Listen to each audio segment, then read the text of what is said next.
Hello guys, welcome back to my YouTube channel. നിങ്ങൾ വിചാരിക്കുന്നുണ്ടാവില്ലേ ഈ ഇലയൊക്കെ വെച്ചിട്ട് എന്ത് ഈ കളിക്കുന്നതെന്ന്. ഇത് ഇലയാണ്, പക്ഷേ കറിവേപ്പിലയാണ്. അപ്പം ഞാനിങ്ങനെ ആലോചിച്ചു, കറിവേപ്പില ഇതെങ്ങനെ സൂക്ഷിച്ച് വെക്കാം. കാരണം കറിവേപ്പില കുറേ കിട്ടിയിട്ടാണ്. ഞാനീ പറയുന്നത് നമ്മളെപ്പോലെ സാധാരണക്കാർക്ക് വേണ്ടിയിട്ട് കേട്ടോ. ചില വീട്ടിലൊക്കെ ഫ്രിഡ്ജിനകത്ത് കണ്ടെയ്നേഴ്സൊക്കെ വാങ്ങിച്ച് വെച്ചിട്ടുണ്ട്. ഞാൻ അങ്ങനെ വാങ്ങിച്ച് വെച്ചിട്ടില്ല, കാരണം അത്രയും ഒരു സ്റ്റോറിങ് ഒന്നും ഇതുവരെ ഉണ്ടായിട്ടില്ല. വെജിറ്റബിൾസൊക്കെയാണ് വീട്ടിൽ സ്റ്റോർ ചെയ്ത് അങ്ങനെ അത് മാത്രമേ ഉണ്ടാവാറുള്ളൂ. അപ്പോൾ ഇത്രയും കിട്ടിയപ്പോൾ എന്തായാലും സ്റ്റോർ ചെയ്യാമെന്ന് വിചാരിച്ചു. അങ്ങനെയാണ് ഞാൻ ഈ പുതിയൊരു ടെക്നിക്ക് എന്തെങ്കിലും ഉണ്ടോ എന്ന് ഇങ്ങനെ അന്വേഷിച്ചപ്പോൾ എനിക്ക് ഇങ്ങനെ ഒരു ടെക്നിക്ക് ഉണ്ടെന്ന് മനസ്സിലായത്. അപ്പോൾ എന്നെ ഒന്ന് സപ്പോർട്ട് ചെയ്യാൻ വേണ്ടി സബ്സ്ക്രൈബ് ചെയ്യുക. അപ്പോൾ നമുക്ക് നമ്മുടെ വീഡിയോയിലേക്ക് കിടക്കാം. ഞാൻ ആ കറിവേപ്പില എല്ലാം കൂടെ ഒന്നിച്ചങ്ങോട്ട് കഴുകി, എന്നിട്ട് ഒരു തുണി അങ്ങോട്ട് നിവർത്തി വെച്ചിട്ട് ഇത് നന്നായിട്ട് ഒപ്പിയെടുക്കണം കേട്ടോ. കാരണം എന്താ വെച്ച് കഴിഞ്ഞാൽ അതിൽ നിന്ന് വെള്ളമൊക്കെ ഫുള്ള് പോകണം. നമ്മളിത് ഡ്രൈ ചെയ്യാൻ വേണ്ടിയിട്ട് കുറച്ചധികം നേരം വെക്കണം.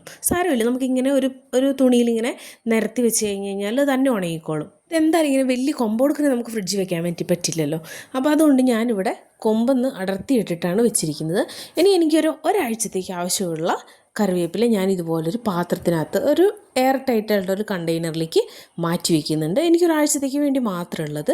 ബാക്കി ഒരു മാസത്തേക്ക് വേണ്ടിയുള്ള കറിവേപ്പില എങ്ങനെയാണ് വെക്കുന്നതെന്ന് ഞാൻ കാണിച്ചു തരാം. അപ്പോൾ നമ്മുടെ കറിവേപ്പിലയൊക്കെ നല്ല ഡ്രൈ ആയി കഴിഞ്ഞ് കഴിഞ്ഞാൽ ഇതുപോലൊരു പ്ലെയിൻ ആയിട്ടുള്ളൊരു തുണി എടുക്കുക. പ്ലെയിനോ ഏതെങ്കിലും ഒരു കോട്ടൺ തുണി എടുക്കുക. എന്നിട്ട് അതിനകത്തേക്ക് ഇതുപോലെ ഒതുക്കി കറിവേപ്പില വയ്ക്കുക. നമുക്ക് ഡെയിലി പറിച്ചെടുക്കാൻ പറ്റുന്ന വിധത്തിൽ കറിവേപ്പില ഉണ്ടെങ്കിൽ ഇങ്ങനെയൊന്നും ചെയ്യേണ്ട ആവശ്യമില്ല കേട്ടോ. നമുക്ക് അപ്പം പറിച്ച് ഫ്രഷ് ആയിട്ടുള്ളത് എടുക്കാൻ വേണ്ടി പറ്റും.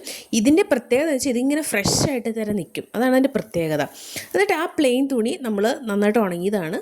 അപ്പോൾ അതിനകത്തേക്ക് നമ്മളിങ്ങനെ ഇതുപോലെ ചുരുട്ടി എടുക്കുക. അപ്പോൾ നമുക്കിത് ഇതുപോലെ ആയി കിട്ടും. ഇനി നമുക്കൊരു കവർ എടുക്കാം. അത് പ്ലാസ്റ്റിക്കിൻ്റെ ഏതെങ്കിലും ഒരു കവർ എടുത്താൽ മതി. ഇതിനകത്തേക്ക് വെള്ളം കിടക്കാണ്ടിരിക്കാനൊക്കെ വേണ്ടിയിട്ടാണ്. കാരണം നമ്മൾ ചിലപ്പോൾ 2 ആഴ്ച കഴിയുമ്പോഴായിരിക്കും തുറക്കുന്നത്. അപ്പോൾ അതിന് വേണ്ടിയിട്ടാണ് ഞാൻ ഇങ്ങനെ ചെയ്യാൻ പറഞ്ഞത്. കാരണം ഉള്ളിലേക്ക് വെള്ളവും കയറില്ല, വെറും തുണിയോടൊക്കെ വെച്ച് കഴിഞ്ഞാൽ വെള്ളം കയറും.